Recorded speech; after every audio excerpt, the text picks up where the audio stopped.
Baik kakak sekalian, Bismillahirrahmanirrahim. Assalamualaikum warahmatullahi wabarakatuh. Kembali kakak-kakak, kita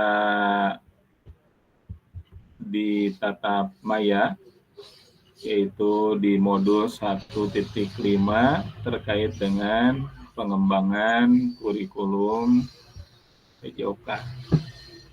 Baik, untuk menambah keberkahan dalam agenda kita malam hari ini, dimohon kepada Kak Nur Hasanah untuk pimpin doa. Kepada Kak Nur dipersilahkan.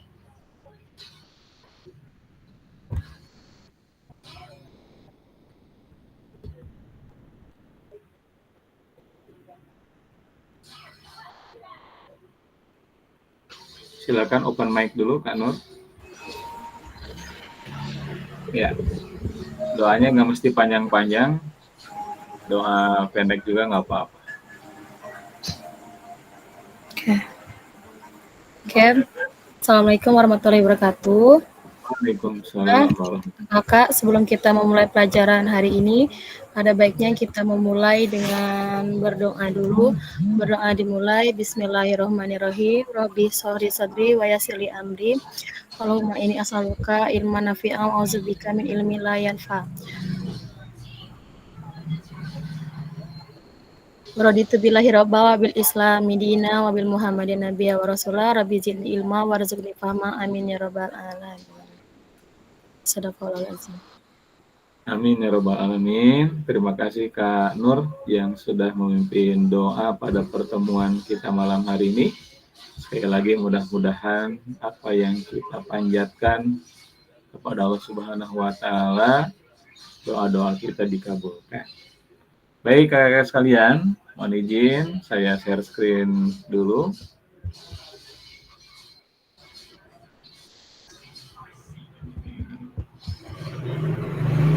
Sudah kelihatan Kak?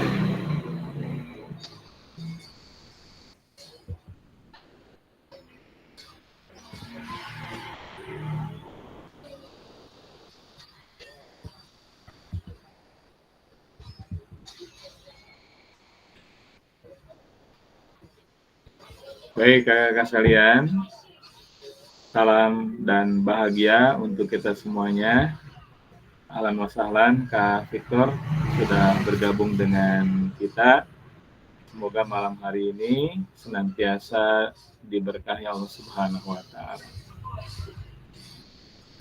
Kakak-kakak, seperti biasa, untuk kesepakatan kita bersama, mari kita sama-sama, bagi yang kameranya tidak bermasalah, silakan untuk menyalakan kamera, mematikan mikrofon, dan hadir seutuhnya. Dan mari kita sama-sama menghargai waktu kebersamaan kita. Dan apabila ada perintah terkait dengan memaksimalkan fitur chat, nanti kakak-kakak boleh dituliskan di kolom chat. Jikalau kakak-kakak ada yang mau ditanyakan atau mau didiskusikan, silakan klik raise hand ya sebelum bertanya. Dan kembali saya menegaskan kepada kakak-kakak, mari kita sama-sama saling memaklumi kalau ada gangguan teknis, ya misalkan kuotanya kurang atau sinyalnya nge-lag, mohon kita sama-sama saling memakluminya. Baik kakak-kakak sekalian, untuk tujuan dari sesi kita kali ini adalah yang pertama, kakak-kakak nanti dapat memahami ya 3 karakteristik utama kurikulum merdeka serta keterkaitannya dengan prinsip pemikiran Ki Hajar Dewantara.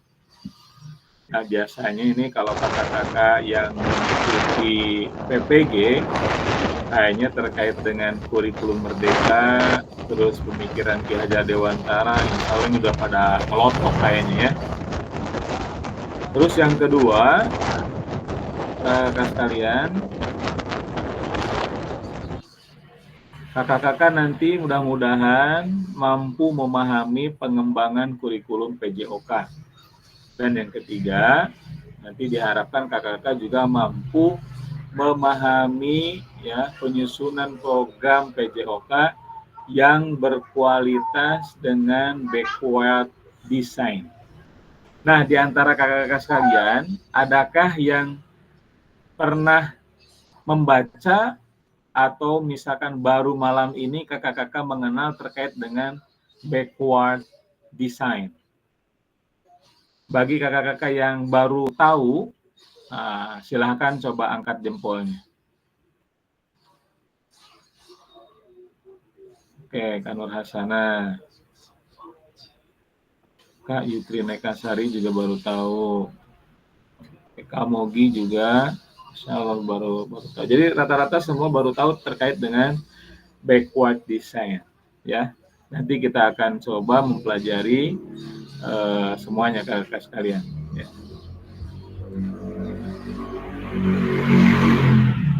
Nah, kakak-kakak sekalian, agenda kita sesi ini terkait di modul 1.5 ya, terkait dengan pengembangan kurikulum PJOK.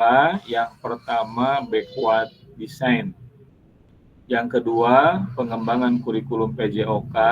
Dan yang ketiga, pemikiran Ki Hajar Dewantara dan kurikulum Merdeka. Ini dibalik kakak-kakak ya, jadi nanti kita akan coba membahas tentang backward design. Baik, kakak-kakak, kita masuk ke aktivitas 1 terkait dengan backward design dalam pengembangan kurikulum PJOK. Baik, kakak-kakak sekalian, kita lihat dulu ya.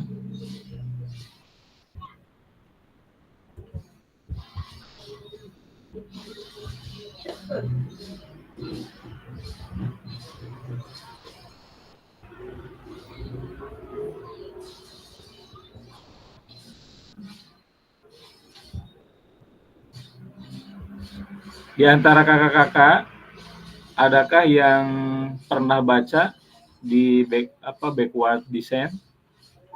Yang tahu boleh open mic. Atau pernah baca di LMS, mungkin kakak-kakak pernah ngelihat, pernah membaca, atau mungkin sudah paham terkait dengan backward design. Silakan kakak-kakak.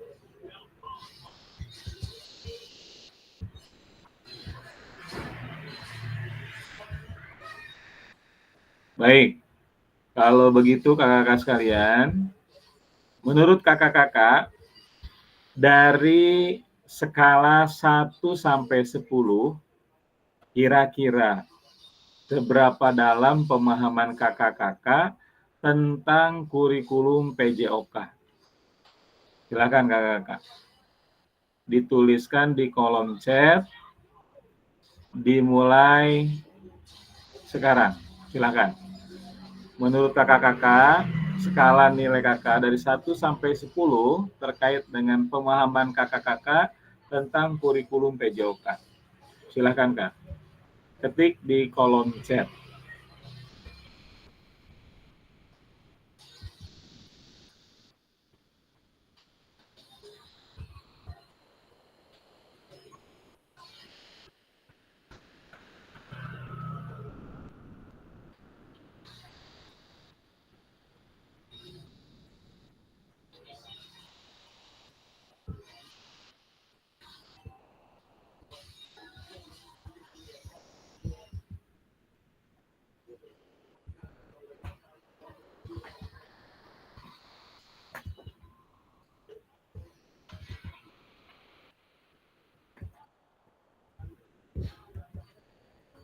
Kak Nur 5, oke.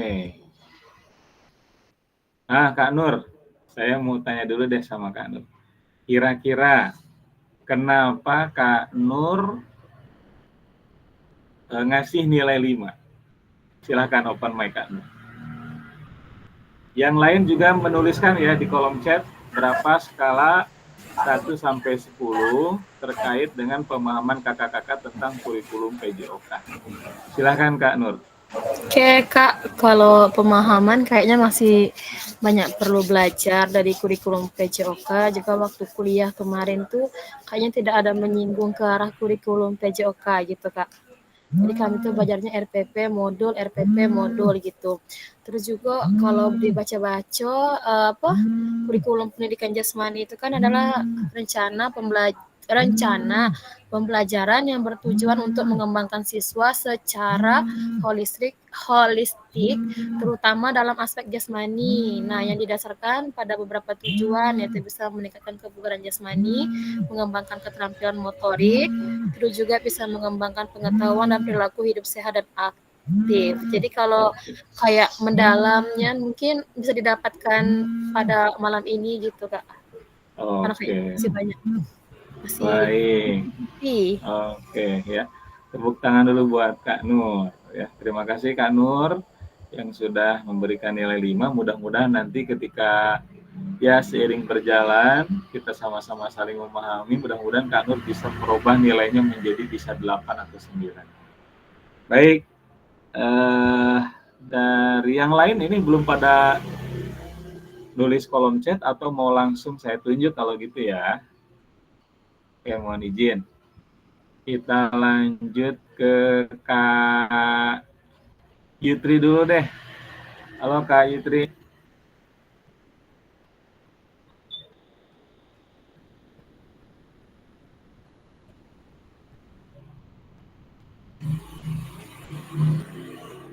Ya, Halo. maaf, Oke, izin. silakan. Tadi sempat ke belakang dulu. Izin. Baik Kak Yutri. Ya. Iya. Menurut Kak Yutri, ya, dari skala nilai 1 sampai 10, kira-kira seberapa dalam pemahaman Kak Yutri tentang kurikulum PJOK? Silakan Kak Yutri. Baik, izin Kak. Untuk kalau ada pertanyaan 1 sampai 10, saya ke 7 Kak. 7. Oh, luar biasa nih. Silakan Iya. Kak. Kenapa Kakak ngasih nilai 7 kira-kira? Iya. Eh, Seberapa dalam pemahaman Bapak Ibu tentang kurikulum PJOK? Kalau saya mengajar, kita sebagai guru, itu tentunya didasari yang namanya kurikulum, Kak. Kalau kita tidak didasari dengan kurikulum, maka apa langkah-langkah kita untuk membuat eh, perangkat ajar itu apa ya asal-asalan gitu kan. Jadi menurut saya kurikulum PJOK ini adalah dasar atau landasannya kita sebagai guru. Guru itu kan tidak sebagai fasilitator saja, tetapi tentunya ada eh, apa langkah-langkah gitu kan. Nah, langkah-langkah itulah yang ada yang dituangkan di dalam kurikulum. Kalau pembelajaran tanpa kurikulum, maka pembelajaran itu ya bisa dikatakan ya tidak masuk di dalam pembelajaran yang diakui dari Kemendikbud seperti itu. Iya, iya. Seperti itu, Kak. Pemahaman saya seperti itu, Kak. Terima kasih. Ya. Baik. Terima kasih Kak Yutri. Kita kasih tepuk tangan dulu buat Kak Yutri. Tadi kita kasih jempol juga. Baik, kakak-kakak ya terkait dengan kurikulum tadi betul. Itu seperti lintasan ya kalau kalau dalam sebuah apa namanya balap. Jadi kalau kita masih dalam lintasan, pasti kita akan paham bagaimana pembelajaran PJOK itu akan kita ajarkan. Silakan Kak Mogi yang resen mau kasih berapa skala nilai 1 sampai 10 terkait dengan pemahaman Kak Yogi, Kak Mogi tentang kurikulum PJOK. Silakan Kak Mogi.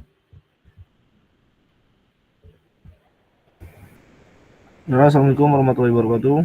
Assalamualaikum warahmatullahi wabarakatuh. Menurut saya tentang pemahaman, kira-kira berapa pemahaman saya tentang kurikulum PJOK? Kalau saya masih 4 Pak, Kak. Ya. Masih 4 ya? Waduh. Kenapa tuh Kak Mogi ngasih 4 nih? Agak berat kayaknya. Ya Kak, karena kan saya baru juga kan Kak ngajar. Kemarin kan waktu COVID nggak terlalu nggak terlalu aktif. Iya. Jadi masih harus banyak belajar dari yang senior-senior Kak. Tapi Oke. insya Allah yang kedepannya itu akan lebih baik lagi Kak. Baik, baik, baik. Oke, terima kasih Kak Mobi. Mungkin di sini saya yang paling muda sini Kak. Paling muda ya, Masya Allah. Tapi udah berkeluarga kan?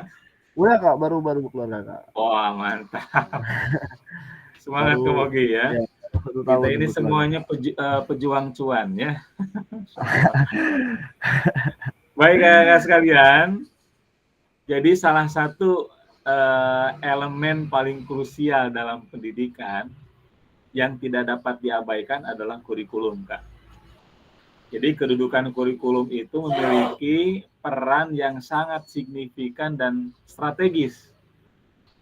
Kurikulum berfungsi sebagai gambaran visi, misi, dan tujuan suatu institusi atau lembaga pendidikan. Ya. Lebih dari itu, kurikulum juga memuat ya, seperangkat kegiatan yang harus dilakukan peserta didik untuk mencapai tujuan pendidikan.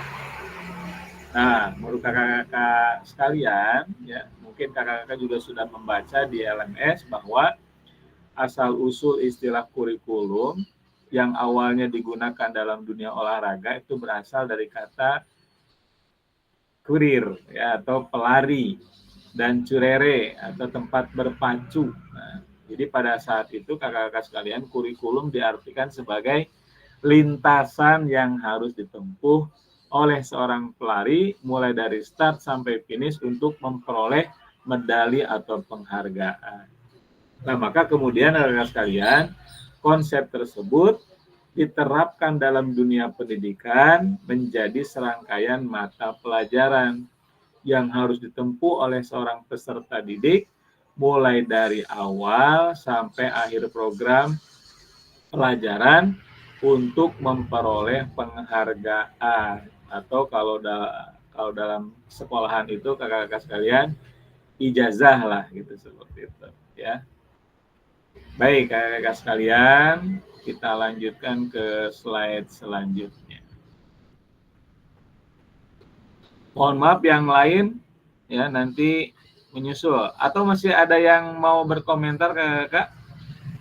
Boleh raise hand.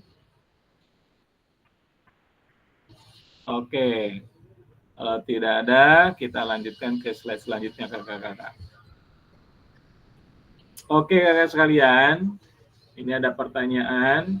Silahkan kakak-kakak jawab di kolom chat. Bagi kakak-kakak yang tidak bisa ya menjawab di kolom chat, maka silahkan kakak-kakak raise hand atau langsung open mic ya menjawab terkait dengan pertanyaan ini kakak-kakak. Apa tujuan dari adanya pelajaran PJOK di sekolah? Silakan kakak-kakak jawab di kolom chat. Apa sih tujuan dari adanya pelajaran PJOK di sekolah? Ayo kakak-kakak, silakan kak. Saya kasih waktu 5 menit ya dari sekarang. Yang siap-siap mau langsung open mic, nah dipikirkan selama 5 menit. Bagi yang bisa menggunakan kolom chat, silakan diketik di kolom chat. Silakan kakak-kakak.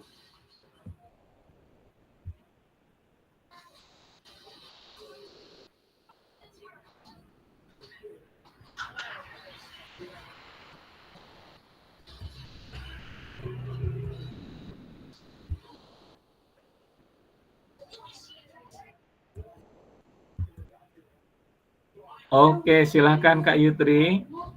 Apa tujuan dari adanya pelajaran PJOK di sekolah? Silakan Kak Yutri. Mohon izin kakak-kakak, Ya. ada apa tujuan dari adanya pelajaran PJOK di sekolah? Kalau secara bahasa saya, tujuan dari adanya pembelajaran olahraga itu di mana di sini kita sebagai guru diharapkan dapat mengolah jasmani anak kita melalui permainan, melalui kegiatan olahraga untuk yang bertujuan adalah kesehatan seperti itu.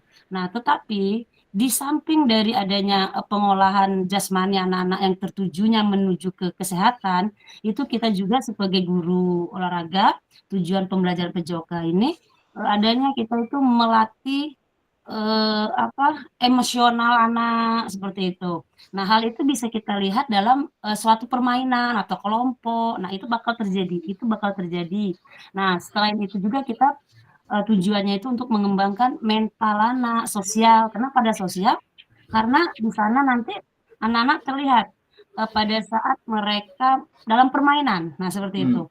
Maka dari tujuan dari pembelajaran PJOK ini selain untuk mengolah fisik atau jasmani anak yang bertujuan untuk kesehatan, juga kita juga tujuannya mengembangkan mental anak, sosial, emosionalnya. Nah, seperti itu pandangan saya. Terima kasih. Oke, luar biasa Kak Yutri yang sudah menjelaskan kepada kita dengan sungguh luar biasa. Boleh kita kasih tepuk tangan dulu buat Kak Yutri. Jadi Kak Yutri ini sekarang sudah mulai berkembang dengan paradigma baru Kak. Ya, oke. Kita baca di kolom chat ada catatan dari Kak Nur Hasana. Apa tujuan dari adanya pelajaran PJOK di sekolah? Tujuannya adalah mengajarkan anak-anak untuk hidup sehat, mengembangkan keterampilan motorik anak, kemampuan fisik, pengetahuannya. Wah, luar biasa Kak Nur. Kak Nur juga sekarang sudah mulai, Kak Nur sudah memasuki terkait dengan paradigma baru ya, terkait dengan kurikulum di PJOK. Betul Kakak sekalian, mungkin kalau kita dulu ya terkait dengan pelajaran PJOK itu mungkin kita bertujuan hanya untuk prestasi saja ya. Terkadang memang ya tuntutan dari para kepala sekolah, mungkin juga kepala dinas setempat. Jadi sekolah itu diharapkan untuk tujuannya itu yang penting prestasi, prestasi, prestasi. Namun kemarin kita di awal ya ada sebuah penelitian ternyata kalau kita tujuannya ke prestasi ternyata untuk menyumbang atlet apa ke SEA Games, apa ke Popnas misalkan yang baru-baru dekat ini ya, itu ternyata tidak banyak. Karena kalau kita lihat ya anak-anak kalau misalkan mereka tujuannya prestasi, mereka banyak latihan-latihan di tempat diklat-diklat atau di PB-PB. Nah, namun ternyata sekarang harus dirubah paradigmanya bahwa tujuan pelajaran PJOK itu tadi ya selain prestasi, ternyata yang lebih penting lagi memang mengajarkan anak-anak untuk hidup sehat, mengembangkan keterampilan motorik anak, kemampuan fisik dan pengetahuannya. Dan yang paling penting kakak-kakak, ketika kita memberikan sebuah pembelajaran kepada peserta didik kita atau kepada anak-anak kita, itu harus materinya itu bisa mempelajarinya itu sepanjang hayat. Ya, jadi anak-anak itu contoh misalkan belajar tentang pola hidup sehat, itu nanti bisa mereka amalkan bukan hanya pas waktu SD, SMP, SMA, seharusnya sepanjang mereka masih hidup itu menjadi pembelajaran bagi kita. Jadi lebih bermakna dan lebih terus selalu berpusat kepada peserta didik kita. Terima kasih Kak Nur Hasana dan Kak Yutri terkait dengan penjelasan apa tujuan dari adanya pelajaran PJOK di sekolah. Bagi kakak-kakak yang lain silahkan yang belum memberikan komentarnya. Mungkin di sini ada Kak David. Silakan Kak David untuk berbagi ya wawasannya untuk kita semuanya.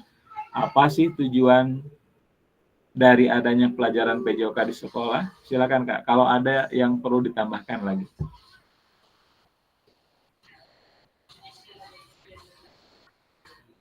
Halo.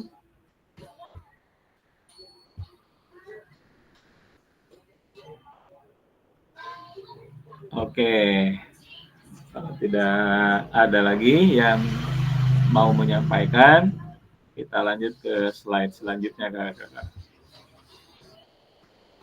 Nah, kakak-kakak sekalian, ya, menurut capaian pembelajaran PJOK Kurikulum Merdeka tahun 2024, pendidikan jasmani, ya, kesehatan dan olahraga ini bertujuan sebagai pembelajaran bagi peserta didik. Nah, tadi ada yang sudah menyampaikan. Nah, kakak-kakak sekalian, kalau kakak-kakak perhatikan, ya, terkait dengan kurikulum di negeri kita kan berubah-ubah terus kan. Apalagi misalkan dulu di pembelajaran PJOK ini, kalau kurikulum berapa tuh tahun 80-an kan, namanya mungkin baru penjas orkes. Mungkin kakak pernah mendengar ya, atau dulu cuman penjas aja, pendidikan jasmani saja. Namun ternyata berubah kurikulum lagi, berubah namanya lagi. Nah, walau alam nanti di pas pemerintahan Pak Prabowo, apakah nanti ganti menteri lagi, apakah ganti lagi juga kurikulumnya, walau alam. Yang penting kita tetap terus berkarya ya, bekerja untuk negeri kita ini. Nah, maka menurut capaian pembelajaran PJOK Kurikulum Merdeka 2024, pendidikan jasmani, kesehatan, dan olahraga itu bertujuan sebagai pembelajaran bagi peserta didik dalam, ini ada 4, Kak. Yang pertama, mengembangkan, menerapkan, dan mengevaluasi keterampilan, konsep, ya, strategi gerak yang akan menjadi disposisi untuk berpartisipasi dalam berbagai aktivitas jasmani dengan penuh kepercayaan diri, kompetensi, dan kreativitas. Lalu yang kedua, ya, membantu dan memberi dukungan mereka dalam memilih gaya hidup sehat dan aktif secara jasmani. Dan yang ketiga, membangun dan menerapkan keterampilan sosial dan emosional. Tadi juga Kak Yutri juga sudah menyampaikan, ya, melalui konteks pembelajaran yang menekankan nilai-nilai fair play, ya. Mungkin memang ini udah terbiasa di kuping kita terkait dengan fair play, ya. Kerja tim dan inklusivitas. Nah, jadi kakak-kakak sekalian, terkait dengan pembelajaran PJOK ini memang diharapkan kita tidak eksklusif. Jadi eksklusif itu lebih fokus kepada orang-orang yang mungkin kalau dalam segi keterampilan ada yang lebih menguasai. Jadi kita fokusnya kepada peserta didik yang menguasai saja. Jadi tidak seperti itu Kak sekarang. Kita harus lebih inklusif. Jadi inklusif itu semua peserta didik kita perhatikan, ya, mulai dari yang malas-malasan, mulai yang dari tadi mungkin baru dia belajar tentang nendang atau tentang melempar, atau juga memang ada anak-anak kita yang sudah mahir karena memang tadi mereka terlibat mungkin di luar, ikut PB, ya, ikut klub seperti itu, dan itu semua harus kita akomodir. Itulah yang dimaksud dengan inklusivitas. Lalu yang keempat, ya, menanamkan apresiasi dan mengembangkan sikap positif untuk aktif secara jasmani sepanjang hayat. Nah ini Kak, kata kuncinya nih, sikap positif untuk aktif secara jasmani sepanjang hayat. Jadi bukan hanya di SD saja, di SMP saja, di SMA saja, tapi harapannya mereka dapat materi atau pembelajaran dari guru-gurunya itu ya bisa dilaksanakan sepanjang hayat gitu. Sebagai upaya peningkatan keseluruhan, ya, kualitas hidupnya kakak-kakak.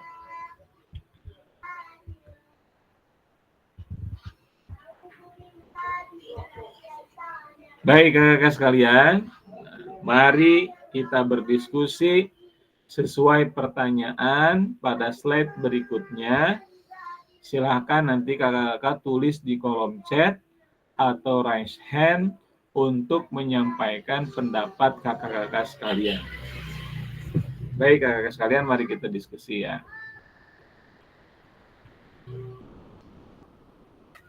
Nah kakak-kakak, di kolom chat itu sudah saya share ya terkait dengan materi modul 1.5. Boleh nanti kakak-kakak silakan diklik ya. Selanjutnya kakak-kakak sekalian, terlepas dari kurikulum apapun, ini kita diskusi ya kakak-kakak ya, apakah selama ini kakak-kakak sudah memahami dengan baik tujuan mata pelajaran dan menjadikannya sebagai acuan?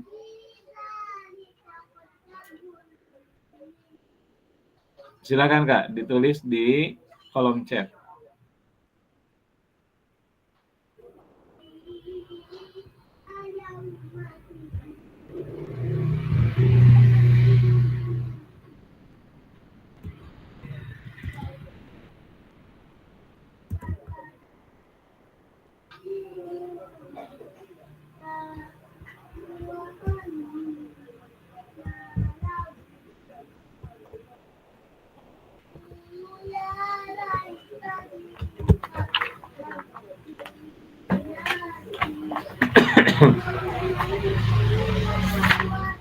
Silakan kakak-kakak. Oke, kita lihat yang sudah menuliskan di kolom chat. Ada Kak Yutri. Oh, ragu-ragu. Kenapa Kak ragu-ragu? Ya, mohon izin Kak. Silakan. Kan ini kan yang ditanyakan tujuan pembelajaran itu apakah sudah kita pahami secara baik atau belum? Kalau saya saat ini masih ragu-ragu karena kenapa? Benar kalau di sini tadi pertanyaan kan terlepas dari kurikulum apapun itu. Tetapi sampai saat ini saya pun selalu belajar. Kurikulum ini kan berbeda-beda Kak. Jadi selalu membuat saya aja kalau di K13, kurikulum Merdeka ini, saya selalu bertanya-tanya dengan teman saya di sekolah gitu kan. Terus saya bertanya pun kita tuh sama-sama nggak paham gitu Kak. Sama-sama nggak paham. Saya tanya, terutama di dalam pembuatan modul ajar. Kalau saya bertanya selalu menjawabnya seperti ini. Ya udah itu aja, kasih nama, ganti nama gitu kan. Nah, kalau saya tuh maunya dari mana sih asalnya ini apa, bagaimana, seperti itu. Jadi setelah itu kan kalau kita memahami alurnya, maka pemahaman itu akan membuat kita lebih paham gitu Kak. Tapi selama ini pada saat saya timbulnya pertanyaan kepada teman-teman sejawat saya, itu tadi, ya udahlah copy paste, ganti nama. Nah, saya pun makanya saya bersemangat sekali setelah adanya PKG ini, saya bersemangat nanti ke depannya saya dapat jawaban-jawaban yang selama ini yang membuat saya bertanya seperti itu Kak. Terima kasih. Oke, baik sekalian, betul ya. Memang kita mengalami berbagai macam bentuk kurikulum ya. Selalu memang berubah terus. Kadang ganti menteri, ganti kurikulum. Tapi memang tetap kita berupaya untuk ya selalu tetap belajar sepanjang hayat ya. Tetap kita harus bersemangat karena memang sekali lagi kalau kita tidak mengikuti ya arus zaman ini ya kita siap-siap tertinggal gitu ya. Nah, baik kakak sekalian, terima kasih Kak Yutri yang sudah memberikan komentar kepada kita semuanya. Baik, silakan Kak David, ada yang mau disampaikan?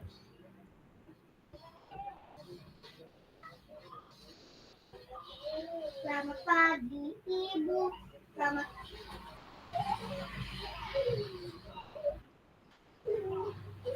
Kita Rahmat lagi. Selamat pagi Ibu. Selamat pagi Ayah. Selamat pagi Kakak. Ya, silakan Kak. Selamat pagi Adek. Untuk terlepas dari kurikulum apapun itu, selama Bapak ini sebagai acuan, ya saya. Selamat pagi Kakak. Selamat pagi Guru. Selamat pagi Abi. ya ini sebelum ada Selamat pagi Umi. Selamat ini pagi Umi. Selamat pagi Umi. Pagi jadi alhamdulillah dengan adanya kegiatan PKG ini ya kami kan mudah-mudahan ilmunya ke depannya bisa kami manfaatkan dengan baik untuk murid-murid kami di sekolah. Terima kasih Kak. Oke, baik. Terima kasih Kak David. Ya mudah-mudahan kita tetap selalu terus berupaya untuk mengikuti ya. Walaupun sekali lagi saya mengingatkan apapun kurikulumnya ya selalu berganti-ganti, namun tetap kita berupaya untuk terus berproses ya untuk memberikan yang terbaik kepada peserta didik kita. Kalau mau makan lagi, makanlah. Makan nasi. Baik, Kak, kita lanjutkan. Nah, ini ada diskusi yang kedua kakak-kakak dalam konteks ya, kurikulum merdeka. Apakah tujuan-tujuan ini bisa dicapai kakak-kakak sekalian?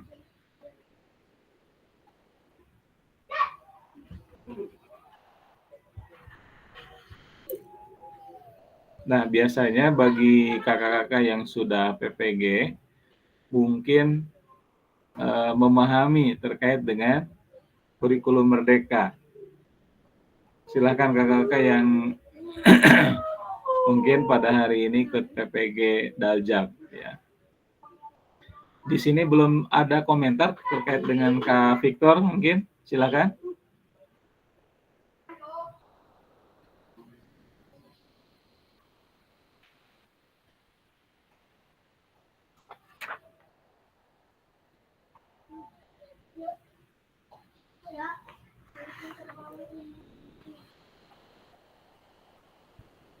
Bagi kakak-kakak yang mengetahui, boleh silakan ditulis di kolom chat Kak. Dalam konteks kurikulum merdeka, apakah tujuan-tujuan ini bisa dicapai?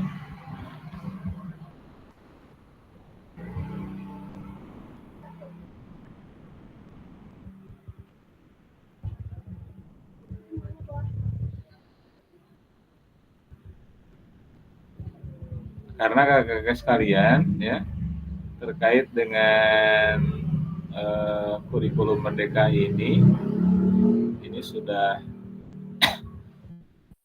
dijelaskan di LMS kakak-kakak. Kalau kakak-kakak sering lihat, sering cek ya, kita pelajari sama-sama, itu ada di LMS kakak-kakak.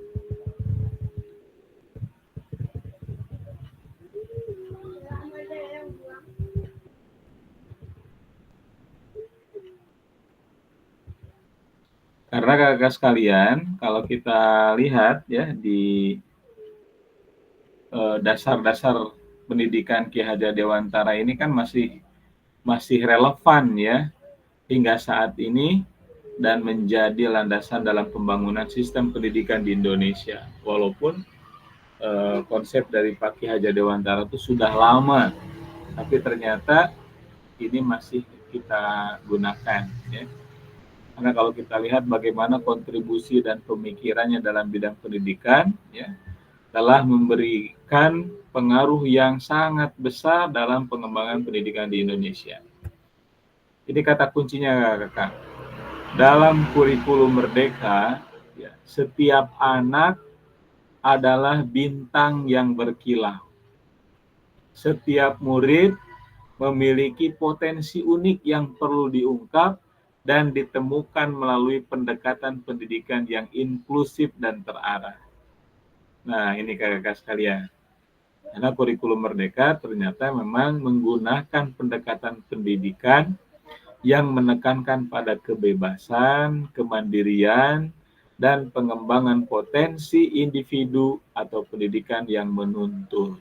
Begitu kakak-kakak menurut Bapak Pendidikan kita, yaitu Ki Hajar Dewantara. Dan perlu kakak ketahui ya, kurikulum Merdeka ini mendorong guru untuk menciptakan pembelajaran berkualitas. Sekali lagi yang sesuai ya, kebutuhan peserta didik dan kondisi satuan pendidikan. Ini juga yang penting kakak-kakak sekalian. Karena jangan sampai kakak-kakak kalau sekolah kakak-kakak misalkan letaknya di sebuah pegunungan, maka akan sulit sekali kalau kakak-kakak mengajarkan tentang akuatik misalkan. Karena di sana mungkin sulit sekali untuk mencari terkait dengan kolam renang atau dunia air di sana. Ya, walaupun mungkin ada sungai, tapi secara pembelajaran itu sangat berbahaya kalau dilatih di sungai. Nah, jadi kita harus paham bahwa terkait dengan kurikulum Merdeka ini mendorong guru untuk menciptakan pembelajaran berkualitas sesuai kebutuhan peserta didik dan kondisi satuan pendidikan. Karena kan memang berbeda-beda setiap sekolah tuh kan kakak-kakak sekalian ya. Ada yang mungkin tempat belajar kakak-kakak itu di dekat pasar. Nah, jadi bagaimana ya kita mengetahui, memahami terkait dengan anak-anak yang selalu di pasar. Ada mungkin letak sekolahnya di perkotaan. Itu lebih lebih bervariasi lagi kan. Apalagi mungkin kalau kakak yang diletakkan misalkan ngajarnya di dekat pantai. Bagaimana kalau kita memahami ya terkait dengan anak-anak yang di pantai itu kan identik dengan agak susah diatur gitu ya, seperti itu. Nah, ini harus kita pahami. Karena dengan memfasilitasi pembelajaran yang berpusat pada peserta didik, sekali lagi harapannya guru dapat merefleksikan dan memperbaiki praktek pembelajaran secara berkelanjutan. Nah, ini kakak-kakak yang harus kakak-kakak pahami dan mari sama-sama kita terus mempelajari. Berikut kakak-kakak merupakan ada 3 karakteristik utama kurikulum Merdeka ya dan manfaatnya. Mungkin kakak-kakak tadi saya selalu menyampaikan ini, kalau kakak-kakak yang mengikuti PPG Dajab ya, insya Allah nih agak sedikit paham ya. Yang pertama kakak-kakak terkait dengan kurikulum Merdeka itu selalu fokus pada materi esensial. Jadi berpusat pada muatan yang paling diperlukan untuk mengembangkan kompetensi dan karakter peserta didik agar pendidik memiliki waktu yang memadai untuk melakukan pembelajaran yang mendalam dan bermakna. Terus yang kedua, pengembangan kompetensi dan karakter. Nah, ini kakak juga di kurikulum Merdeka ini lebih supaya ya pengembangan kompetensi dan karakter. Pengembangan kompetensi sosial, emosional, dan moral peserta didik, baik dengan pengalokasian waktu khusus maupun secara terintegrasi dengan proses pembelajaran. Dan yang ketiga, terkait dengan kurikulum Merdeka ini, kakak fleksibel pembelajarannya. Jadi kurikulum itu dapat disesuaikan dengan kebutuhan pengembangan kompetensi peserta didik, karakteristik satuan pendidikan, dan konteks lingkungan sosial budaya setempat. Itu tadi yang sudah saya sampaikan di awal tadi kakak-kakak sekalian. Ya. Jadi kurikulum Merdeka ini menjadi kerangka dan struktur dasar yang memberi fleksibilitas bagi pendidik dan satuan pendidikan untuk menyusun kurikulum tingkat satuan pendidikannya secara kontekstual. Adakah yang tahu kakak-kakak terkait dengan kontekstual itu seperti apa ya? Boleh ditulis di kolom chat.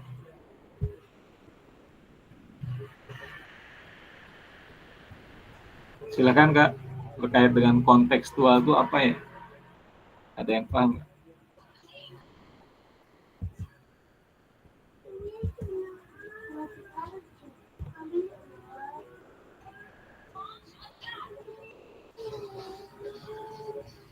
Baik, kita lanjut Kak. Ya. Di slide selanjutnya, memahami tujuan umum penting sebagai acuan untuk memahami muara akhir pembelajaran. Untuk mencapai tujuan umum ini, pemerintah sudah menurunkannya ke dalam CP. CP itu apa, Kak? Capaian pembelajaran. Dan mempersilahkan guru satuan pendidikan untuk menurunkannya lagi ke dalam PP atau tujuan pembelajaran.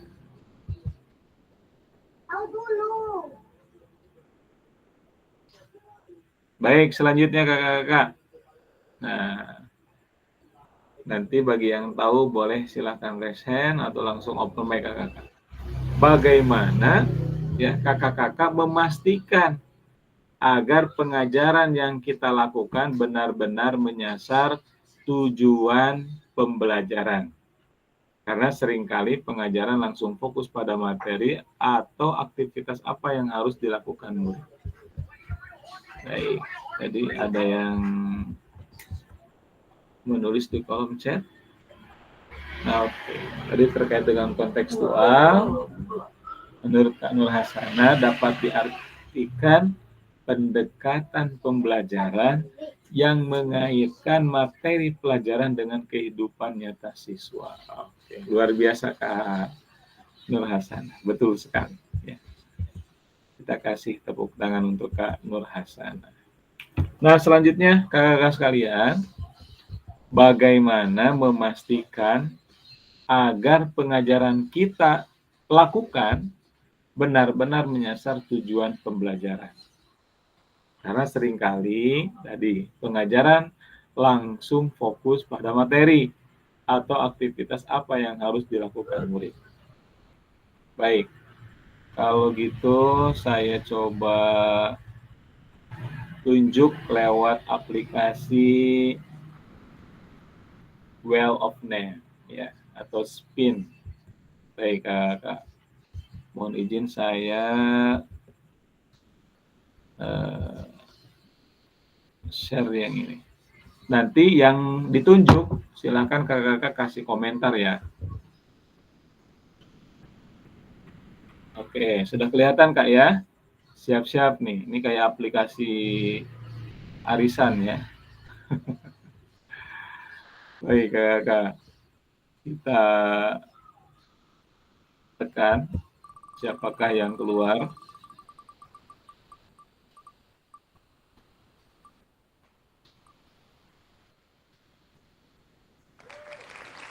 Oke, ternyata yang keluar Kak Robi. Silakan Kak Robi untuk menyampaikan terkait dengan saya izin share kembali.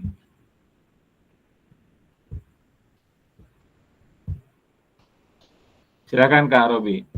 Bagaimana memastikan agar pengajaran yang kita lakukan benar-benar menyasar tujuan pembelajaran?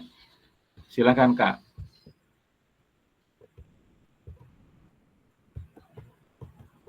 Halo Kak Robi.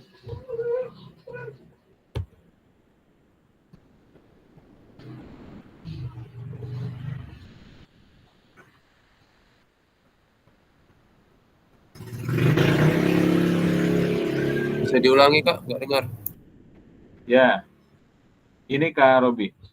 Bagaimana Kak Robi memastikan agar pengajaran yang Kak Robi lakukan itu benar-benar menyasar tujuan pembelajaran?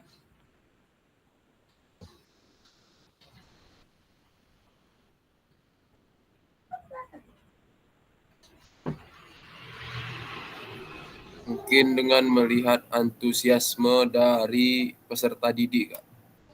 Oke, melihat antusiasme peserta didiknya ya. Ketika misalkan peserta didiknya happy, semangat, apakah bisa dikatakan tujuan pembelajarannya berhasil? Mungkin seperti itu Kak ya.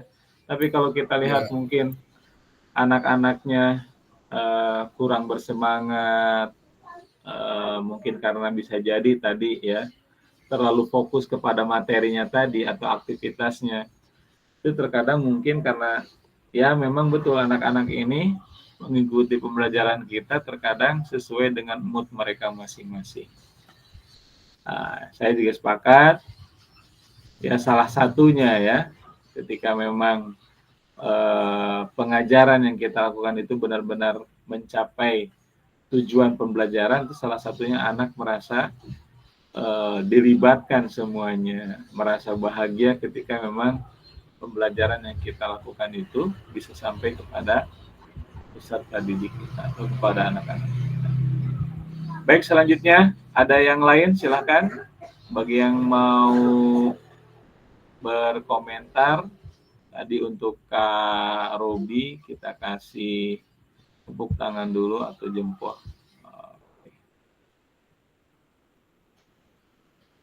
Mungkin dari Kak Victor, nih belum ada suara. Kak Victor masih bisa mengikuti?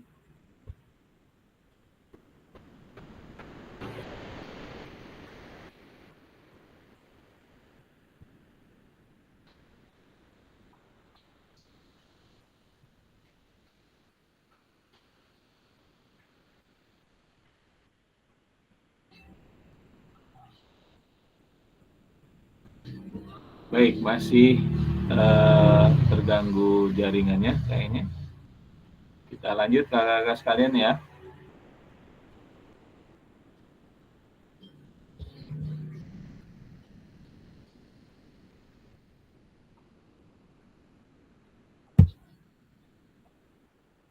Baik, selanjutnya kita ada yang menjawab kayaknya. Oke, dari Kak Nur Hasanah.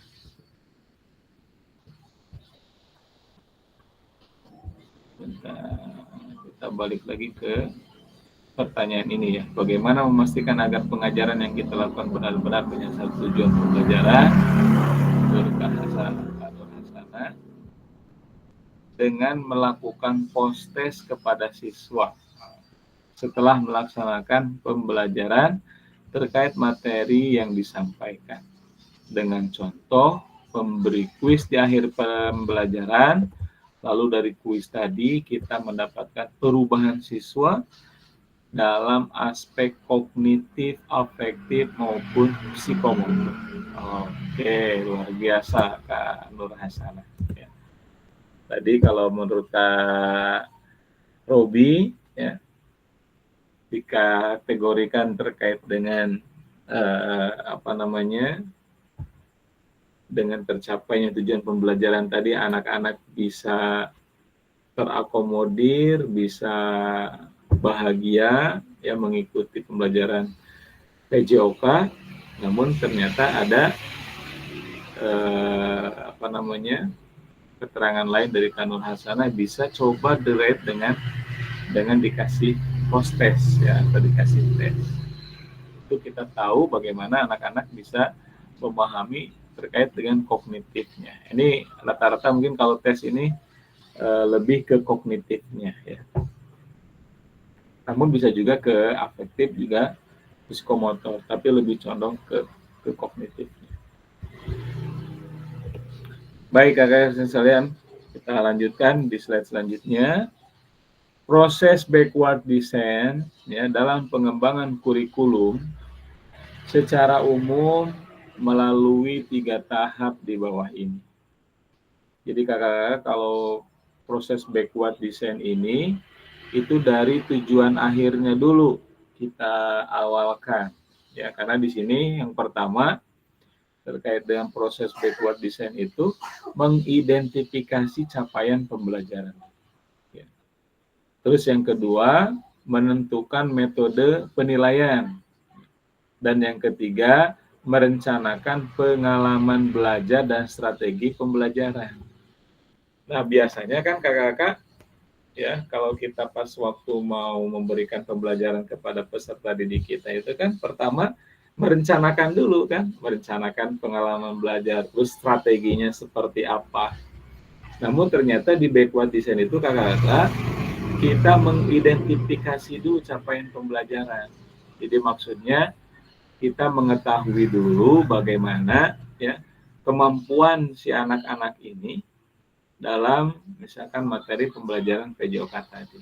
Ketika kita tahu bahwa si anak ini ternyata belum bisa nih melakukan, contoh misalnya kalau dalam pembelajaran sepak bola ini belum pernah bisa passing karena memang baru kali itu dia memegang bola.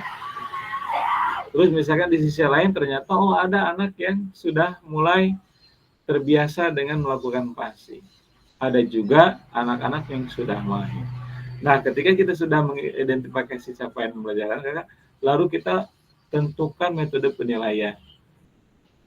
Dan penilaian ini pasti ya harus berbeda ya, jangan sampai itu tadi dengan yang mahir seperti apa, yang setengah mahir misalnya seperti apa, yang belum mahir juga setengah. Harus ada kriteria-kriteria penilaian yang harus kita siapkan atau rubrik penilaiannya seperti apa. Nah, baru setelah itu merencanakan pengalaman belajar dan strategi pembelajaran. Itu yang namanya backward design, kakak-kakak. Jadi dimulai dulu dari mengidentifikasi capaian pembelajaran.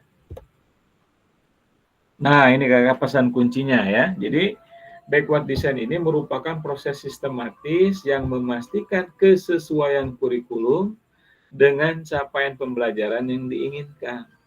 Backward design juga pada akhirnya membantu guru menyelaraskan antara tujuan, ya, langkah pembelajaran, dan penilaian. Bisa dipahami kakak-kakak? Baik. Silakan Kak Yutri. Oke, izin bertanya Kak, berarti apakah sama backward design ini sama pendekatan UBD Kak? UBD ya. UBD itu apa Kak? Ini understanding by design. Understanding by design. Lebih ke ini dia tuh pembelajaran yang terbalik. Jadi tujuan dulu, kita merancang tujuan, terus penilaian, terus terakhirnya baru perancang pembelajaran yang akan dituju. Jadi tujuan dulu yang pertama Kak. Apakah sama? Ya, mungkin bisa jadi hampir sama Kak. Ya.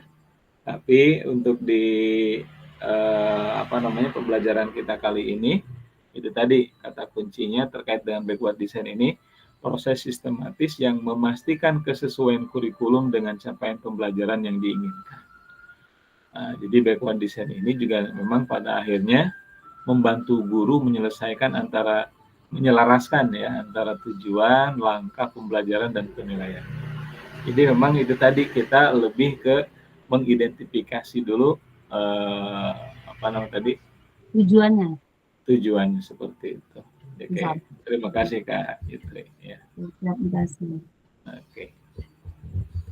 Baik, kita lanjutkan sekalian. Kita masuk ke aktivitas kedua ya, terkait dengan penyusunan program PJOK.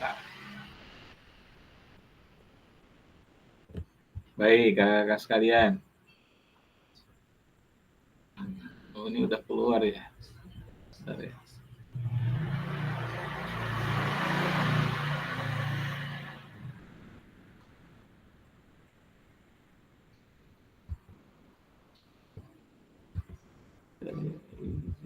Stop dulu.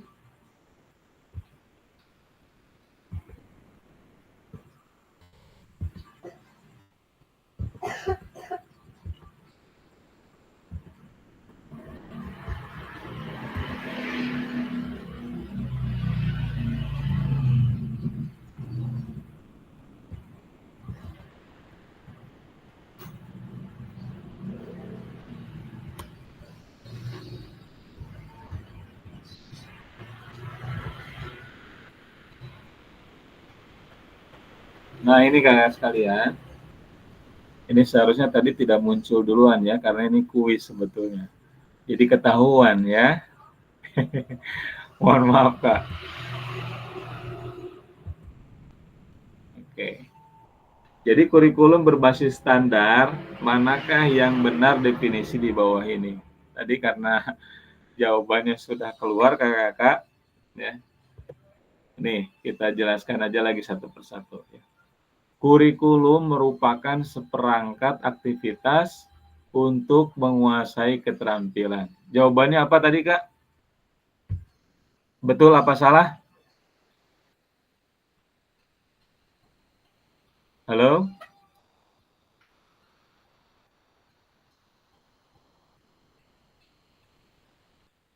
Halo kakak-kakak, masih respon?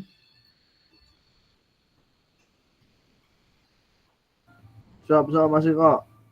Lanjut. Ya, jawabannya apa nih? Benar apa salah? Itu salah. Salah ya? Iya, betul. Nah, jawabannya salah kakak-kakak. Jadi kurikulum ya bukan merupakan seperangkat aktivitas untuk menguasai keterampilan. Yang kedua, ini benar apa salah? Buku teks peserta didik dapat dikatakan suatu kurikulum. Benar apa salah, Kak?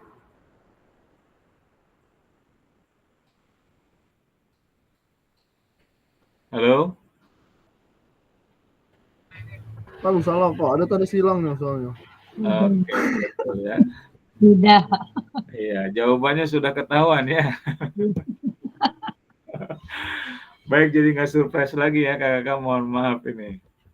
Seharusnya ini kuis tadi. Nah, yang benar kakak-kakak terkait dengan kurikulum itu adalah suatu standar untuk mengetahui apa yang peserta didik harus pelajari tadi ya, meliputi keterampilan, pengetahuan, dan sikap. Oke, jadi nggak seru ya. Baik, kita lanjutkan.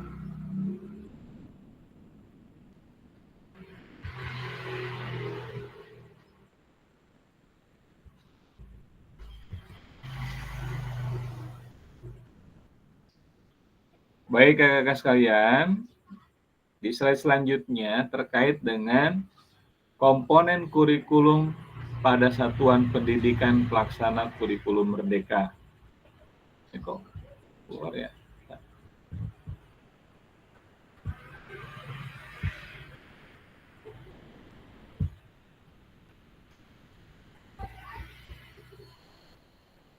Sudah kelihatan kembali Kak ya? Ini sudah. Oke.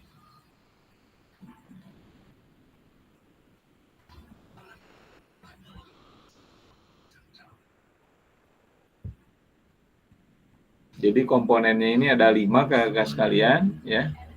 Yang pertama ada struktur kurikulum. Ya. Yang kedua ada CP atau capaian pembelajaran. Yang ketiga ada pembelajaran dan asesmen. Nah, oke, kakak, ada yang tahu dari kakak sekalian apa sih asesmen itu?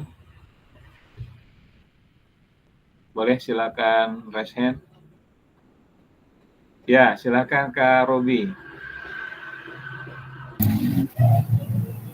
Asesmen itu sebuah penilaian seperti survei. Oke, betul ya, terkait dengan penilaian. Dan kita kembali lagi terkait dengan penilaian ini ya,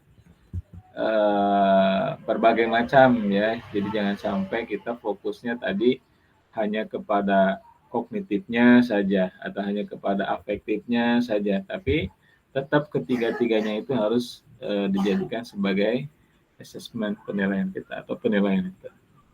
Terus yang keempat, penggunaan perangkat ajar, dan yang kelima, kurikulum satuan pendidikan atau KSP. Ya. Kita lanjutkan Bapak sekalian. Nah, menurut kakak-kakak, ya, mengapa kurikulum operasional ya, berbeda antar satuan pendidikan? Kenapa kira-kira Kak? mengapa kurikulum operasional berbeda antar satuan pendidikan.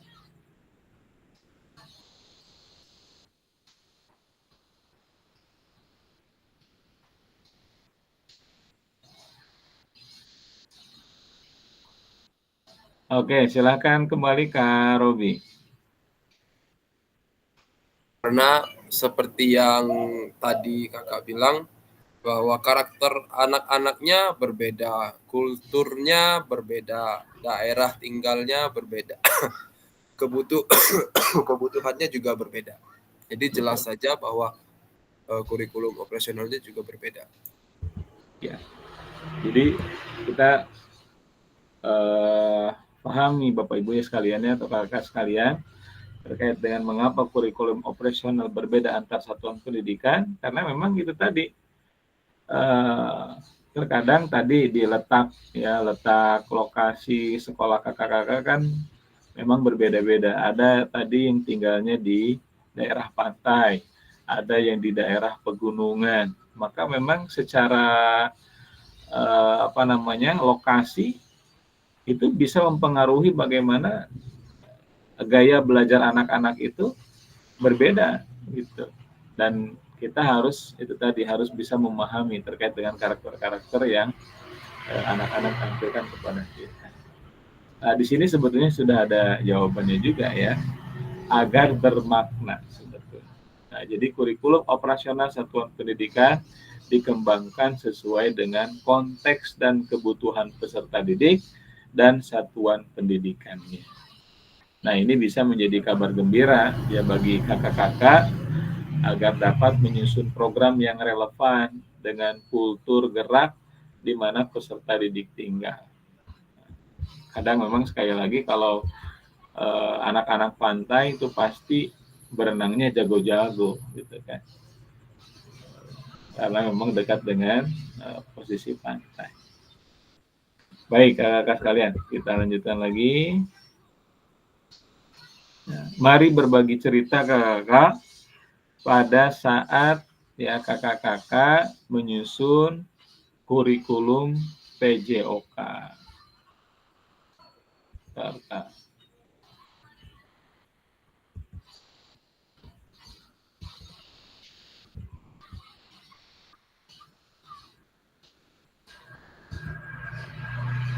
Baik, sekarang kakak-kakak sekalian mohon kembali untuk bisa menuliskan di kolom chatnya atau bisa langsung open mic. Bagaimana kakak-kakak selama ini merancang program PJOK sebagai bagian dari pengembangan kurikulum mata pelajaran PJOK. Silakan kakak-kakak. Saya kasih waktu 5 menit dan tuliskan di kolom chat kakak-kakak sekalian.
Baik, dari Kak Robi.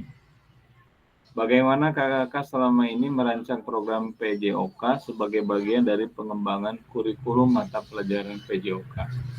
Menurut Kak Robi, masing-masing peserta didik di sini dengan menganalisa terlebih dahulu kemampuan masing-masing peserta didik, kemudian memberikan materi kepada setiap kelompok berdasarkan kemampuan peserta didik, kemudian memberikan materi kepada setiap kelompok berdasarkan kemampuan peserta didik, kemudian menerapkan rubrik penilaian berdasarkan kemampuan peserta didik. Oke, terima kasih Kak Robi, luar biasa. Kak Robi juga sudah meninggalkan paradigma lama menuju paradigma baru. Bagi kakak-kakak yang lain, silahkan yang mau menjawab terkait dengan soal bagaimana kakak-kakak selama ini merancang program PJOK sebagai bagian dari pengembangan kurikulum mata pelajaran PJOK.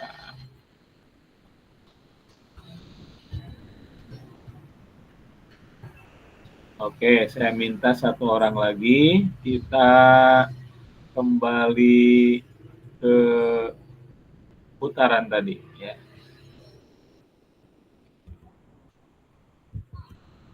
Kembali lagi ke sistem putaran. Siapakah yang akan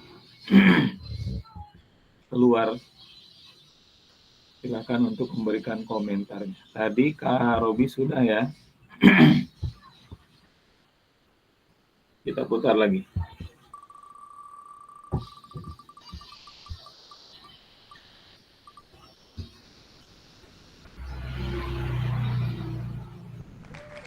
Oke, Kak Victor.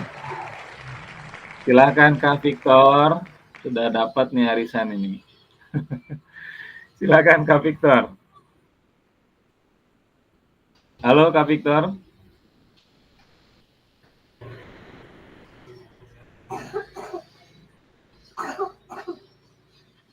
Oke, Kak Victor tadi sebentar.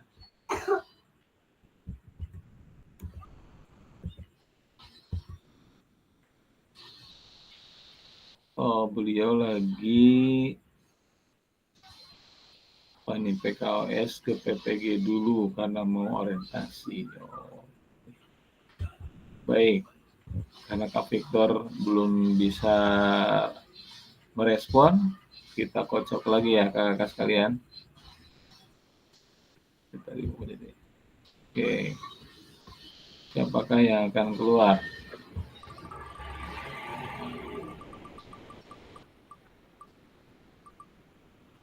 Waduh, silakan ternyata Kak Yutri. Silakan Kak. Oke, baik, Muslim, mohon izin kakak semua. Jadi pertanyaan akan bagaimana saya gitu kan, saya gimana tadi Kak soal tadi? Apa tadi itu? Pembelajaran PJOK betul ya? Ya, betul. Tujuan. Nah, sebelum kita merancang tujuan pembelajaran itu, tentunya betul yang kata Pak Karobi tadi, kita harus tahu dulu seperti apa perkembangan motorik anak kita, terus pemahaman tentang kesehatannya, pendekatan kebugarannya. Nah, selain itu kita juga masuk ke fasilitas. Nih, fasilitas apa? Kalau kita mau membuat tujuan, itu juga kita sesuaikan dengan fasilitas. Gitu. Fasilitas di sekolah kita mendukung atau tidak? Kalau tidak ada mendukung, berarti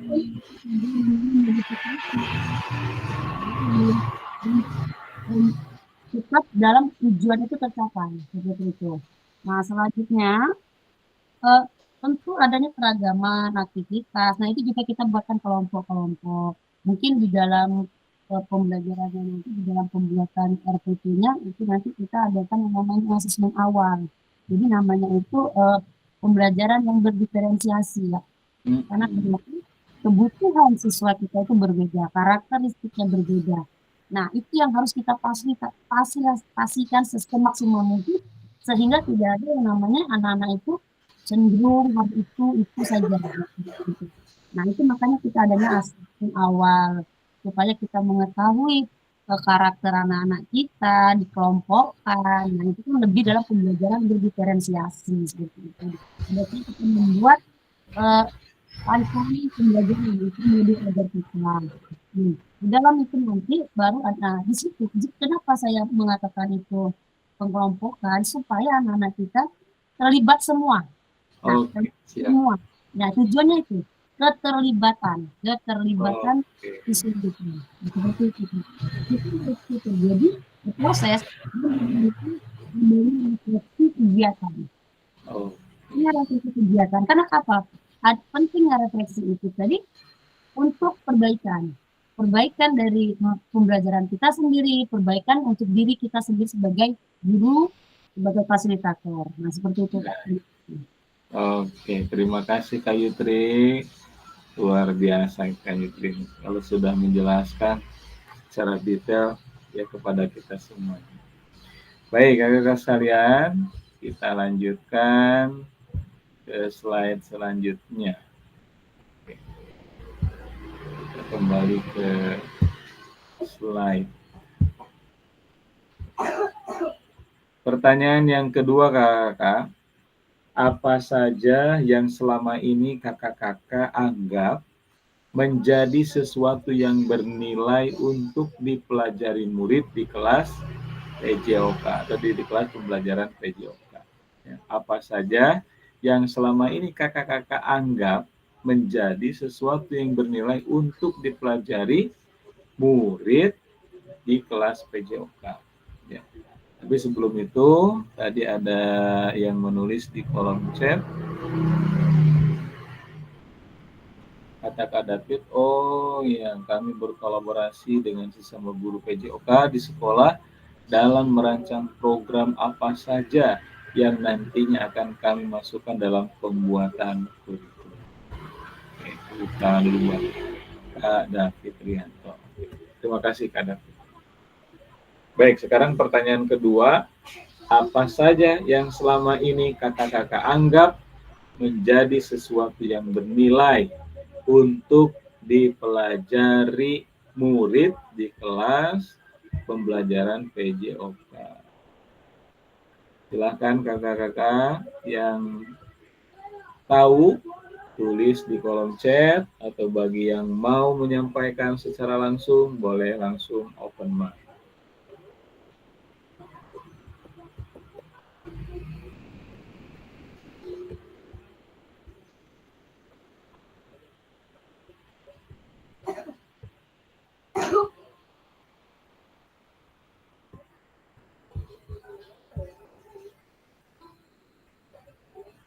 Baik, ini kalau tidak ada, kita kocok lagi ya Kak. Nanti yang terpilih boleh silakan menyampaikan. Kembali lagi, siapakah yang belum menyampaikan? Oke, kita putar kembali ke Kak.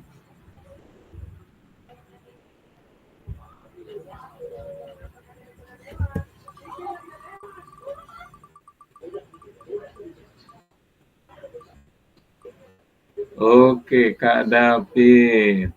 Silakan Kak David. Apa saja yang selama ini ya Kak David anggap menjadi sesuatu yang bernilai untuk dipelajari murid di kelas PJOK? Silakan Kak David.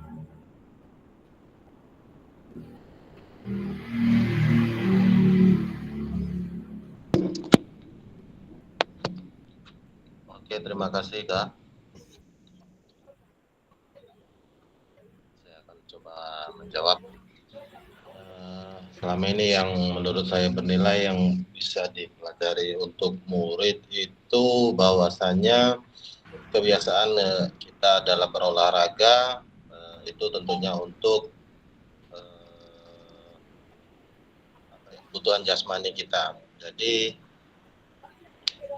kebiasaan tersebut saya terus tekankan kepada siswa ataupun murid agar bahwasanya kesehatan itu penting.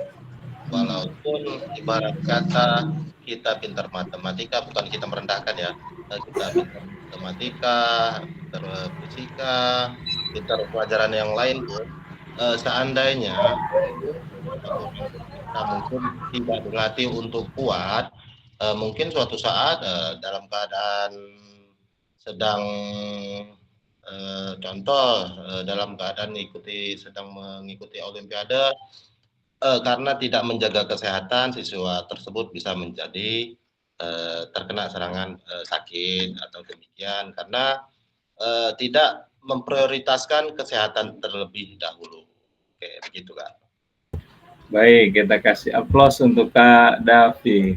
Jadi menurut Kak David, ya apa saja yang selama ini Kak David anggap menjadi sesuatu yang bernilai, itu lebih bagaimana supaya anak-anak bisa lebih menjaga ya pola hidup sehatnya. Karena memang betul yang namanya kesehatan itu mahal harganya. Kakak-kakak mungkin tahu ya bagaimana kisah seorang artis ya Olga Saputra. Ketika dia sakit itu minimal per hari katanya pengobatannya itu 20 juta satu hari itu untuk mengeluarkan uang untuk kesehatan. Coba kalau 20 juta itu kita belikan sebelakan, wah itu pasti banjir kita. Itu luar biasa. Jadi kesehatan itu sangat mahal kakak. Mari kita jaga ya. Ya syukur-syukur kita ya rezeki banyak, sehat, terus pintar, ya kepengennya kita kan seperti itu. Tapi ya yang namanya kehidupan tidak sesuai dengan apa yang kita nikmati, tapi sesuai dengan apa yang kita jalani. Baik, terima kasih Kak David. Selanjutnya kakak-kakak pertanyaan yang ketiga. Ini kita selesaikan.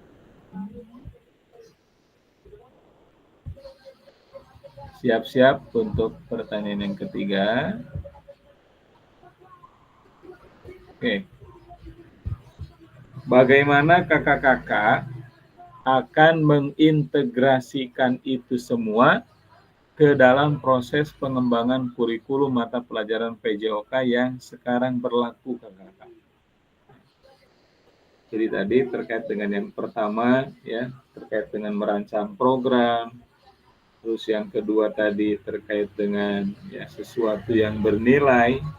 Nah, maka yang ketiga ini bagaimana kakak-kakak mengintegrasikan, maksudnya itu menyatukan ya. Jadi terkait dengan merancang, terus dengan pembelajaran yang bernilai dalam semua itu ke dalam proses pengembangan kurikulum mata pelajaran PJOK yang sekarang berlaku. Silakan kakak-kakak yang belum ini. Atau kita kembali ke putaran siapakah yang akan muncul. Oke, siap. Mohon izin ya kakak ya.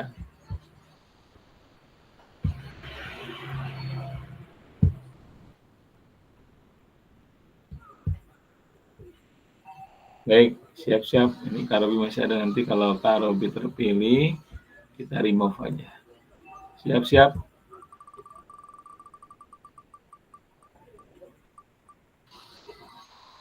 Oke, Kak Mogi. Yang dapat Kak Mogi. Oke. Silakan Kak Mogi.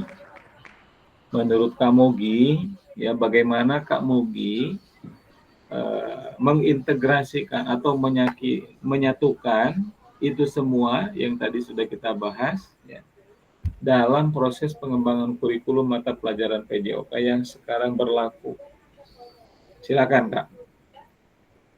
Jadi menggabungkan itu Kak? Ya, menggabungkan Kak. Boleh lihat soalnya lagi. Jadi gini Kak, jadi bagaimana menurut kakak akan mengintegrasikan itu semua ke dalam proses pengembangan kurikulum mata pelajaran PJOK yang sekarang berlaku. Jadi yang tadi menurut yang pertama terkait dengan merancang program PJOK. Terus yang kedua tadi terkait dengan nilai yang dipelajari untuk murid di kelas PJOK. Nah sekarang kakak bagaimana untuk mengintegrasikan itu semua ke dalam proses pengembangan kurikulum mata pelajaran PJOK. Silakan kak. Oh baik kak. Dari kita pelajari dari tadi ibaratnya RPP tadi kak, dari RPP. Terus kita melakukan pengambilan nilai.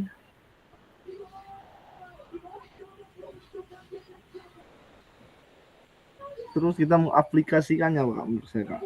Mengaplikasikannya ya. Jadi setelah mengintegrasikan langsung diaplikasikan. Ya kita aplikasikan seperti yang di RPP misalkan ada dalam pelajaran itu bola voli kan kak. Nah, jadi kita mengajarkan tentang bola voli. Apa sih yang perlu kita ajarkan atau kita berikan kepada peserta didik dan bagaimana cara melakukannya.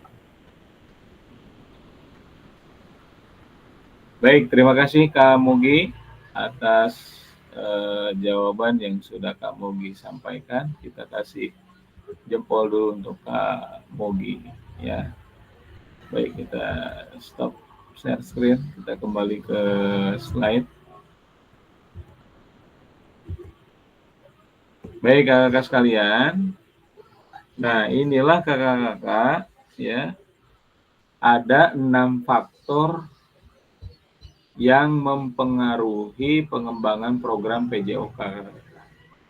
Yang pertama, ya, kebutuhan dan karakteristik peserta didik. Nah, ini harus kita pahami bersama ya. Jadi kebutuhan anaknya itu seperti apa, kebutuhan materi yang kita ajarkan tuh sesuai apa tidak gitu dengan kondisi satuan pendidikan yang kakak-kakak ajari. Terus karakter juga memang harus kita pahami. Ya. Tadi mungkin ya di dalam satu kelas ada yang mohon maaf misalkan obesitas ya, ada juga mungkin yang ya malas-malasan dalam berolahraga. Nah kita harus memahami karakter-karakter peserta didik kita. Terus yang kedua terkait dengan konteks masyarakat. Ya. Itu tadi bagaimana kita bisa mengajarkan kepada peserta didik kita memahami kalau kondisinya pantai. Nah, kita tahu nih anak-anak pantai seperti apa. Kalau di pegunungan, nah anak-anaknya mungkin lebih mudah untuk diatur. Walaupun memang tidak selamanya sesuai dengan konteks masyarakat ya. Terus yang kedua, kita juga bagaimana ya terkait dengan waktu. Yang keempat, ya, alokasi jam pelajaran. Yang kelima, cakupan dan tahapan. Dan yang keenam juga termasuk dengan teknologi. Nah, inilah yang keenam faktor yang mempengaruhi pengembangan program PJOK.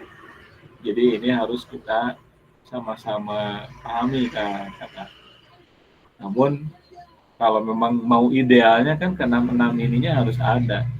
Cuman kadang ya di sekolah kita apalagi mohon maaf misalkan di dusun-dusun terkait dengan teknologi kan itu agak susah untuk mengajarkan terkait dengan misalkan kalau kita mau mengajari PJOK kan diawali dengan kata pemantik atau video yang kita sampaikan kepada anak-anak.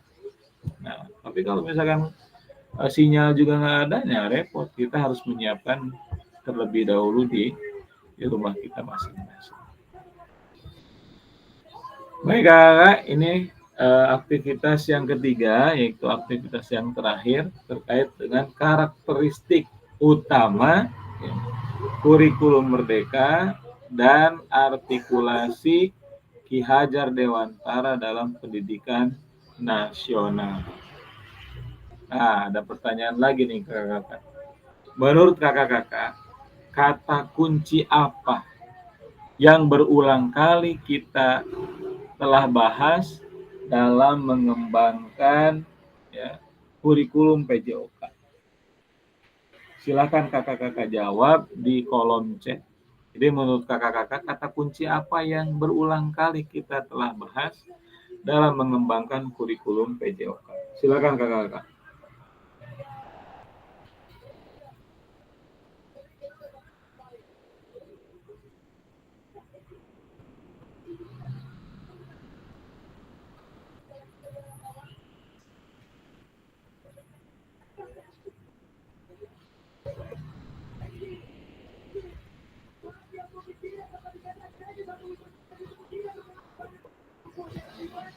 Oke, kita lihat siapa yang sudah. Oke, silakan Kak Ruby.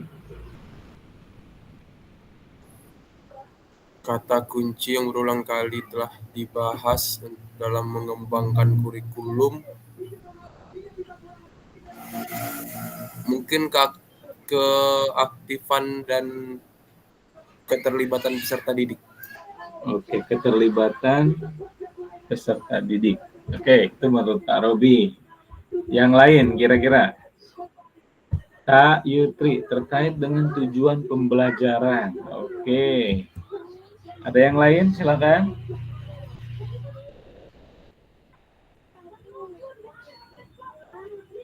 Baik, kakak-kakak sekalian, kita lihat di slide selanjutnya.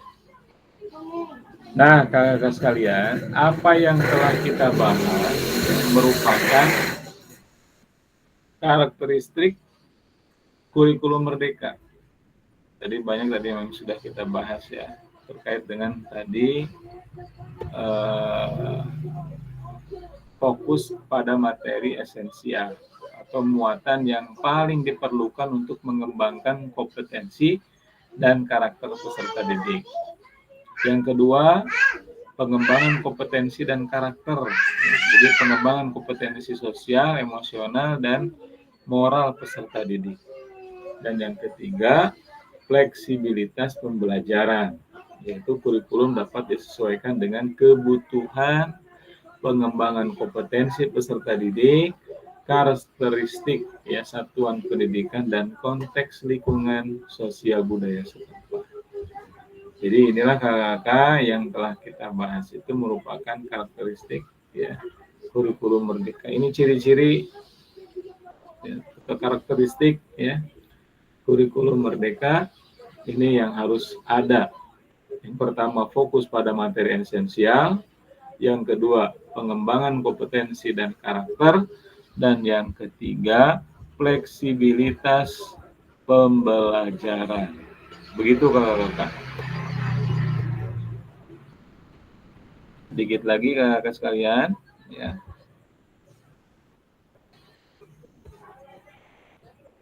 Mari kita diskusikan kembali ya pemikiran Ki Hajar Dewantara secara lebih jauh dan mengaitkan dengan karakteristik kurikulum merdeka. Ini kakak-kakak. Menurut Ki Hajar Dewantara, menggarisbawahi bahwa maksud pendidikan adalah menuntun segala kodrat yang ada pada anak-anak agar mereka dapat mencapai keselamatan dan kebahagiaan yang setinggi-tingginya, baik sebagai manusia maupun sebagai anggota masyarakat. Oleh sebab itu, pendidik itu hanya dapat menuntun tumbuh atau hidupnya kekuatan kodrat yang ada pada anak-anak agar dapat memperbaiki lakunya atau bukan dasarnya hidup dan tumbuhnya kekuatan kodrat pada anak. Nah, begitu kakak-kakak ya terkait dengan menurut Bapak Pendidikan yaitu Ki Hajar Dewantara. Jadi menggarisbawahi bahwa maksud pendidikan ini menuntun segala kodrat yang ada pada anak-anak agar mereka dapat mencapai keselamatan dan kebahagiaan yang setinggi-tingginya baik sebagai manusia maupun sebagai anggota masyarakat. Ini kata kuncinya, menuntun segala kodrat yang ada pada anak-anak. Jadi sekali lagi kita tidak boleh ya eksklusif, tapi inklusif. Bagaimana kita bisa merangkul ya semua peserta didik kita tidak ada yang membeda-bedakan. Karena kita yakin semua peserta didik kita adalah mutiara, yang punya kelebihan, yang punya kemampuan masing-masing. Tidak bisa kita pukul rata, gitu kan? Mungkin kakak-kakak pernah melihat sebuah video terkait dengan sekolah hewan, ya. Sekolah hewan yang kalau di kurikulum Merdeka itu kan ada yang sebuah sekolah hewan yang mana di sana ada diisi dengan hewan yang bernama Raja Wali, terus ada ular, ada singa, ya, ada bebek. Nah, jadi bagaimana kurikulumnya itu harus disesuaikan dengan kemampuan karakternya masing-masing seperti itu. Jadi tidak bisa dipaksakan. Contoh misalkan ketika si bebek harus disuruh lari, kan nggak mungkin bebek bisa lari, bisa pecah-pecah. Tapi bebek lebih bisa jago di dalam berenangnya seperti itu. Begitupun juga dengan yang lainnya, ya. Itu ada tuh biasanya video terkait dengan sekolah hewan. Nah, kakak-kakak tiba akhirnya di sesi malam hari ini, kakak-kakak, ya. Maka diharapkan, ya, kakak-kakak pada akhir sesi kita malam ini, yang pertama, kakak-kakak dapat memahami 3 karakteristik utama kurikulum Merdeka, serta keterkaitannya dengan prinsip pemikiran Ki Hajar Dewantara. Apa saja sih tadi, Kak, terkait dengan 3 karakteristik? Boleh diulang bagi yang tahu? Boleh raise hand? Atau langsung open mic? Tadi ada 3 karakteristik yang saya bacakan tadi. 3 karakteristik utama kurikulum Merdeka. Oke, silakan Kak Yutri. Ini kan saya baca di LSM, di LMS maksudnya. Ya, silakan Kak. Pada materi esensial. Ya. Yang kedua, pengembangan kompetensi dan Ya. fleksibilitas pembelajaran. Oke, ya, sebetulnya kan sudah ada semua di tinggal dibaca aja kakak-kakak. Jadi jangan ragu-ragu. Oke ya, terima kasih Kak Yutri. Terus yang kedua, diharapkan ya kakak-kakak pada akhir sesi malam ini kakak-kakak mampu ya memahami pengembangan kurikulum PJOK.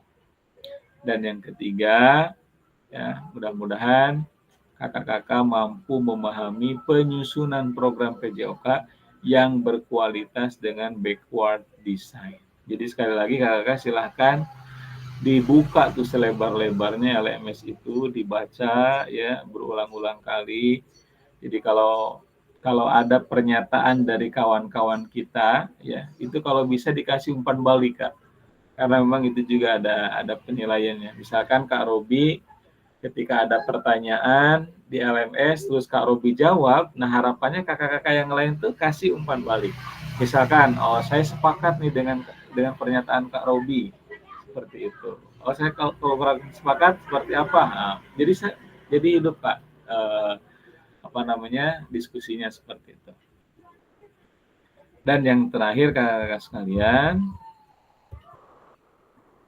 ucapan terima kasih karena kakak-kakak sudah kembali bersemangat ya untuk mempelajari pada malam hari modul 1.5. Nah, modul 1 ini kakak-kakak tinggal satu lagi ya, yaitu nanti modul 1.6 ya. Jadi nanti silakan kakak-kakak pelajari lagi. Karena PKG PJOK ini ada 3 modul Kak ya, ada modul 1, modul 2, dan modul 3. Nah, di modul 1 ini sebentar lagi akan kita selesaikan. Itu nanti akan kita masuki modul 1.6. Terakhir, mari kita sama-sama kembali tutup dengan foto bersama. Ya, silakan kakak-kakak untuk berpose terlebih dahulu. Boleh mau camkoha, mau semangat ya. Yang penting jangan politik ya, misalkan ada 1, 2 aja. Tetap harus bagaimana kalau salam olahraga, salam semangat. Baik kakak, Kapilda sudah sampai rumah, alhamdulillah. Semangat juga ya, selamat di perjalanan. Baik. Alhamdulillah Kak, sudah sampai ya. Alhamdulillah. Oke, kita hitung 1, 2, 3. Oke. Saya langsung kirim ke grup kakak sekalian dan saya mohon izin untuk memberhentikan rekaman pada malam hari ini.